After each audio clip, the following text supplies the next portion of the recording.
A lot of us have the power to accurately visualize what we want, and we can even manifest it. And I think especially in LA, you know, not everybody, you don't have to be smart to be successful. You just have to have that grit. Right. And you can, if you put your mind to anything, you can make it happen. That doesn't mean people are putting their mind to the right things. And we're visualizing and manifesting, but we're not accurately, I don't know if this is a word, but emotionalizing what's going to happen. So we're like, oh, all I need to do is create a company and have a successful exit, and then all will be there. Right. If you've never done it, how do you know what it's going to feel like? And then you do it, and it almost feels like an empty promise. And then some people have the self-awareness to be like, okay, I need to stop, break this cycle of trying to prove something to everybody else, or I'm going to get trapped in this cycle forever. Yeah, my thing is like, look, it's super powerful. Yeah. It's the 80-20 principle. So 80% of your time should be spent on the beautiful things you want to do in life. It should be spent on the things you're grateful for. But 20% of the time, that's not going to get you through.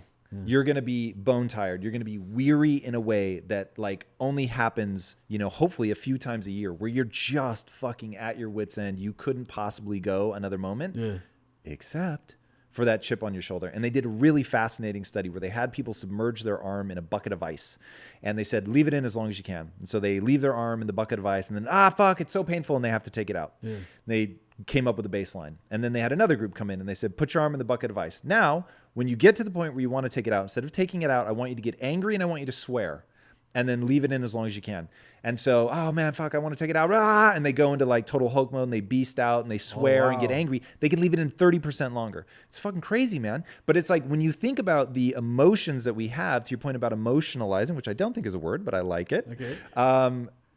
When you are leveraging the power of your emotions, which they all have a purpose. Yeah. Even shame can be incredibly motivating. Yeah. I know that one of the most powerful motivators at the beginning of my journey was shame. Anger, frustration, the chip on your shoulder, the I'm never going to let that fucking person be right. It's the person who doubts you.